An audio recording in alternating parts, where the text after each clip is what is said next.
politician, get ready to hide under the desk. The Real Tony D. Angelo, Tuesday, 7 a.m. Eastern on the Lee Elci Show at 94.9 News and Stimulating Talk.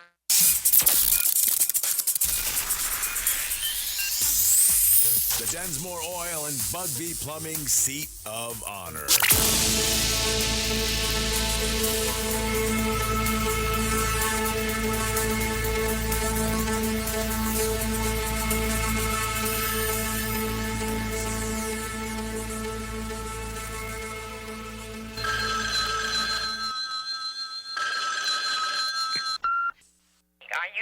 He's up late to give you the news you can't get anywhere else early. He fights for truth and justice and the American way. Please welcome our pal from the Paragon Trust Company, the real Tony D. Tony D'Angelo. I'll tell you what, this is one of those gather around the radios because I think Tony D is, well, he's always bringing it, but he's bringing it both barrels today. You can find him on the X, Tony D'Angelo 7. And, of course, his own YouTube page. Tony, good morning. How are you today? Good morning, Lee Elci. Good morning, everybody, and proud to be among you. All right. So you had a DEI experience. I had my DEI experience, and let me tell you something. And again, good morning to all. You can read about something, you can say it's there, and you can experience it firsthand. And it's a little bit different when you start to look at a monster in the face or what a monster is. And it dawned on me yesterday. And as you know, I didn't plan to go down this way. What a cultural poison DEI is. Now, again, it's like this has nothing to do with race or racism. It's me personally, I don't care if you're pink with purple polka dots. It makes no difference to me. Just be competent. But long story made short, I've got a client who was involved in the movie industry, in the management of it. And they deal in, compensation comes in all kinds of ways. And this way it comes in stock. They pay in stock. And there's classifications. Now think of this in very simple terms. I've got a box of blue balls and a box of red balls. And I'm asking how many blue balls are there and how many red balls are there.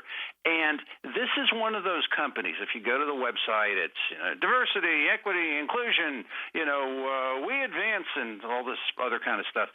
And, I've spoken to 4 different people there on 4 different things. I mean, we've kind of gone behind a curtain, but they cannot tell me. Every single person gives you a different answer. And the thing is, it dawns on me, fundamentally, in order to have DEI, you've got to eliminate mathematics. This is why they run around saying math is racist. Math is racist. Math is racist. Why?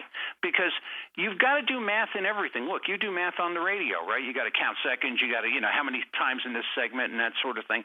I do math. I mean, we're driving, we do math. Okay, 65 miles an hour. How long will it take me to get there? But if you eliminate it, you get into this world of anybody could do anything. And that's the whole thing that it finally, like it hits me like a ton of bricks. And I'm saying to myself, thank God I am at the level of, my career cough spit that I am at.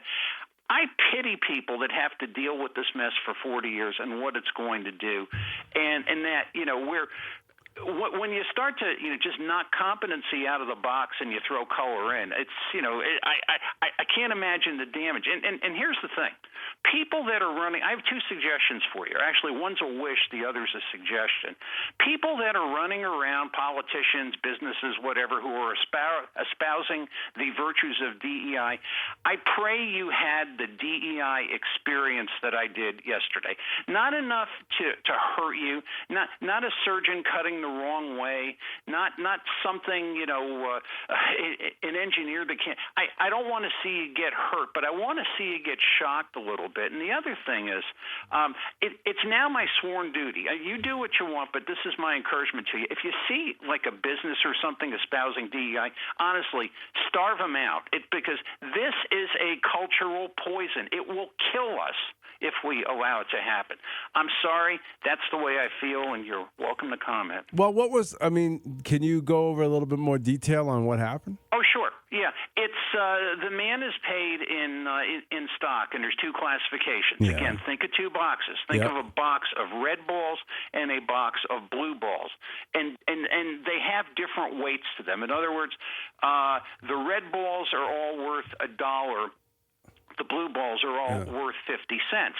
And it's like, how many red balls do we have and how many blue balls do we have?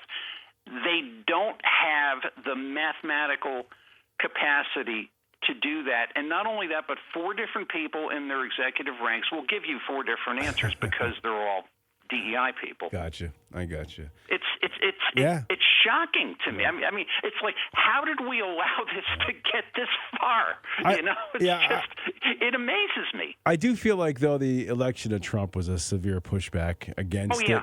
So I do feel like, not that it's gone because it's still out there, but I do feel like America stood up and said, let's just put the best people in the best spots. And I hope that Trump can continue to do that. And, it starts with the military and moves out to the private sector. I think we should do that and think about it. And I think you're right.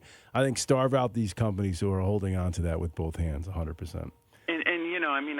I hate to have people spill coffee on them early in the morning, but DEI is not going to take astronauts from outer space. I'll tell you that much. Tony D'Angelo 7 joins us, and we could talk DEI all day, but you've got politicians and their incompetence. What's up with that? I'll tell you. I mean, you don't even need DEI to get to this. I'm very grateful for the good people that send me things and tip me on things because they save me from personal destruction. And good article someone had sent to me yesterday, Connecticut Mirror. It's about the...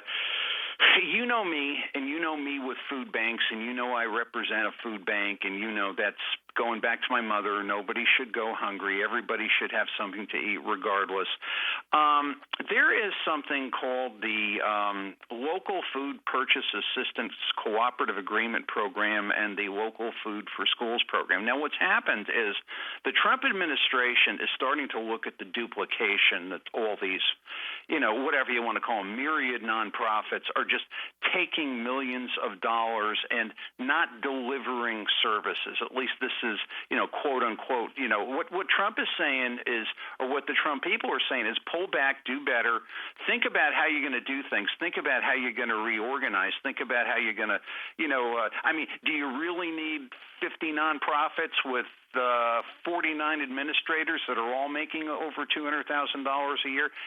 Think about that. But to your point, they all kind of look at it and they say, well, this is why they're getting nervous, because the only, whatever you want to call it, the only employment that they're capable of doing is being in this nonprofit, essentially doing a duplicative effort.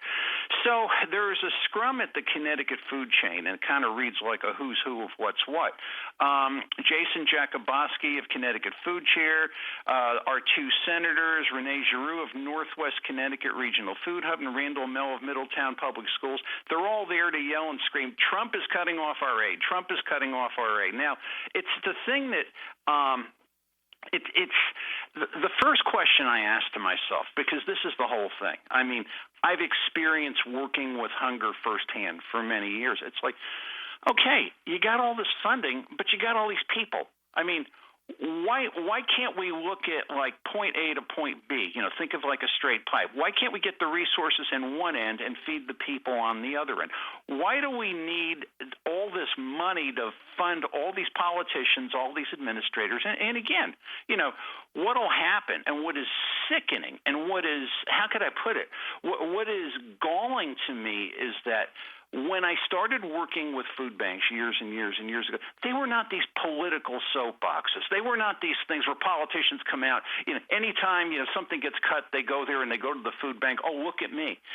That all started with COVID. That all started with our governor, King Governor Ned Lamont, the unaccountable, going there saying, look at this terrible thing that's happening. It used to be just a straight delivery of services, but politicians saw this as quote unquote. Well, Chris Murphy goes in front of all these people. It's like, well, look at me, I'm here to feed the poor, and Trump isn't. I mean, it's like, and you think a Republican would say something about that, dream on, my dear. But the first thing is like, why do we have, you got all this money coming, and you got all these hungry people in Connecticut. Why is that? And then it's like, go back, and we're talking about our mutual friend Bob Swick before we got on the air. 35 years to the income tax and Lowell Weicker, and once you started that narcotic coming. I am not, quote unquote, one of these people that, it's like, well, let's have a tax-free state. My own personal belief and observation, the states that do the best with the most balance are the ones that grow and grow continuously without, the natural attributes of a Florida.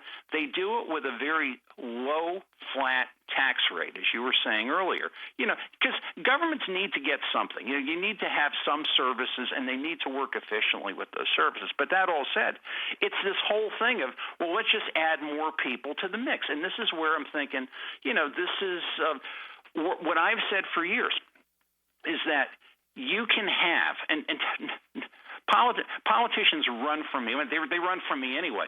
But they run from me when they say this is, forget about this exercise and what I've called for years, Angelo's theory of relativity, where the protons and the neutrons and the electrons all combine to make morons. Have a straight thing on your income tax return, okay? Out of the $500 I'm paying to the state of Connecticut, I have a checkbox. 10% of that will go to the food bank of my choice, and here's a list. We don't need these clots of whatever, and it just keeps going on and on and on and on. And this is, going back to Trump, for all the things Trump, he's really trying to force people to think in terms of being efficient, because it's like, why do we have to spend $10 to get a $1 result? In Connecticut, we're spending $10 to get a 50-cent result. Maybe it's just the day I had yesterday. Maybe it's just my life. I don't know. I think you need to counsel me or something. Well, how can we be the richest state, technically, or one of the richest states in the entire country, and we're having kids go to bed hungry? It like you had said, it's unconscionable that we're at that point. It's amazing. I put it this way. I think that leads me to another article, and God bless old Dan. He shared it with me yesterday, and I looked at it last night about 9 o'clock and said, Dan, why are you sending me this stuff now? But this hits it on the head. There's a guy wrote in the Mirror, I guess it was on St. Patrick's Day, William Bueller. He's a union guy. And he has what he believes is, I think, to your point of why do we have so many poor? Because we don't have economic engines. In Connecticut, you have this idea that if we build things, if we build buildings, if we build malls, if we build, that's okay. It'll take care of itself. But the problem is, once you have something, you got to get something in it to get it working. More building isn't going to do anything other than creating more buildings, so that it's the kind of thing where I think there's a lot of jobs that would be generated. Well, I know there'd be a lot of jobs that would be generated inside of something. We don't make that favorable at all. We have a terrible energy system. We have a terrible tax system. We have how could I put it, a horrible reputation in getting people here to do things because we don't generate from within. It's like, well, let's just build more things. Anyway, getting back to the point. This guy's going around saying, well, our economic problems are, number one, it's a union guy. We don't tax enough. We got to tax more. And we've got to train more people to do more trades. Now, training more people to do more trades is great, but the fact of the matter is, who's going to employ the people? If you don't have businesses employing the people, the employer of last result is going to be government. And who's going to pay government? People in government are going to be paid with tax dollars. Who's going to pay the tax dollars? The two guys talking on the phone. So basically, it's like it's this whole thing of, you're going to drive out a whole bunch of people who would be working and could be working if you had in the encouragement of a private sector to build. But they all think that, having more people do trades, I think that's great, but they've got to be employed in something other than government. And when this whole thing is, well, tax more and employ more people, well, that's all great, Mr. Bueller, but who the hell is going to pay for it? That's basically this. This all kind of goes part and parcel with the same thing. It's it's simple economic reasoning, but people are so tied to their worlds of what they believe will do things. I don't know if they can see around it or they don't want to, but for fear of, alienating the people whom they think they're responsible to. Oh, I got to say this. Anybody who says tax more, in particular tax more to the middle-class working man is so flawed. They don't know what the hell they're talking about, No Tony. idea. Because, that's basically it. Well, you take away discretionary spending from people. That way, if people have money in their pocket to spend, then those businesses that open can thrive. It's the easiest. It's economics 101. It doesn't make any sense to take my money away, but to give it to somebody else who doesn't want to work. That's why we're failing. Well, and that's just it. Not everybody is capable of doing everything. That's basically it. Not everybody can do a trade, but they can work in a store. Right. They can they can learn how to cook and to bake, and not everybody's going to go to college. But yet, to your point, you need discretionary income. It's like, hey, I'm going to stop on the way home and get a pizza. If you don't have any money, you're not buying that pizza. But it's not the pizza government. shop's going out of business. It's not the government's responsibility to be a nanny state to people to give them a job. Let them go out and get their own job and figure it out in their own, on their own world or their own way. I don't. It's and jumping back to the food bank article, I mean, the guy who's the head of I guess it's Food Share, Jason Jablonski, says, well, the fact that we're not getting millions of dollars in is terrible because we're using that to grow, you have the farmers feed the food banks. And I'm thinking to myself, it's like, what is your job, Mr. Jablonski? Is it running a food bank, feeding people, or sustaining farms? It's to your point, Lee Elci. It's this whole mission creep of government's got to be the source of everything, and we've got to provide, we've got to provide on all ends. And when you do that, I mean, you're basically incompetent anyway. You're not able to go from point A to point B, and the more you throw on it, it's just like, well, give me more money, and then we'll all be just fine.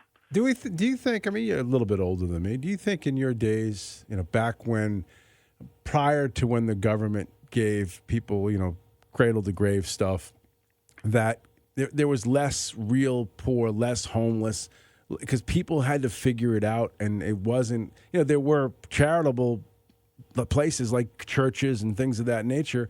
But I feel like once we got to that point where people had this idea that they had a safety net to fall back on, I think man went to its lowest common denominator. I'm glad you mentioned that.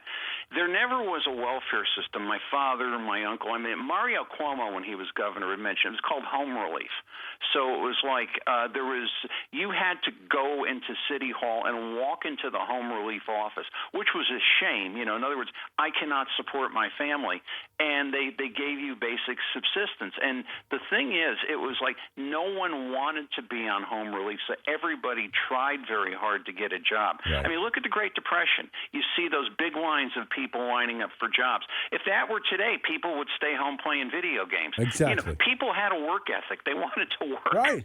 I mean, if you said you were on unemployment, you had to go to an office and fill out a form. Exactly. And tell them that you had looked for 5 jobs this week or what have you to get that check. It was an embarrassment. It was an embarrassment. There was a shame to it. But when we took away shame and when we made failure a lifestyle and when we got the government involved and when especially in a state like Connecticut, whatever party you're in, Democrat, Republican, Martian, German, it's like the program will save us. You got to get rid of the damn program. You've got to find a way. And it's not that hard to deliver, the resources to those in need and then make the environment profitable and desirable for people to do things. Building more things isn't going to save anything. Throwing more money at a bad problem, feeding 97 administrators isn't going to save anything. It's just going to, quote unquote, keep perpetuating the same failure. I mean, Bob Swick made a point in his article. Our budget is like $27 billion, but yet our debt is like 5 times that. Think of that if you were a person. Mm-hmm. Think of that if you were a person, you were walking around. But all these politicians and all these, hey, this is great. It's like, my Lord. It's, I guess this is what happens when I have, one of these kick myself in the head moments. Well, and the federal government is Connecticut on steroids. I mean, you think about it. Oh, yeah. $36 trillion, $37 trillion in debt. Think about the damage a Harris administration would have done. I don't love every single thing Trump does, right. But think about what all, it's like, let's just keep printing money and let's just keep doing the same thing, and let's not have any sort of basic competency, literacy, right. or acknowledgement of what you do. Let's make you who you are because of who you are and not what you can do. That takes us. Believe me, I saw it yesterday, and I pray everybody who thinks this is a good idea experiences a little bit of it. You will be that liberal who has been mugged and turning conservative, I assure you. Did we leave anything on the table? Well, we have a lot more to go, but I think we can do that next week because it has its own little saga, but. I think the one thing maybe we left on the table is how simple these solutions are, and it really is a case of life and solutions are a beautiful thing, but the more bureaucrats, politicians, social scientists, and DEI people you get in the middle of it, the more it's going to get screwed up. Tony D'Angelo, follow him on X, Tony D'Angelo 7, of course, YouTube. He's got a brand new program which will pop on Thursday. Make sure you check that out. Tony, I'll talk to you next week, sir. Thank you, pal. Thank you, buddy. All right, Flax next. Then 3 women in a row, Liz Koranowitz, Pam Salamone, and Heather Summers, all coming up before the end of the show today.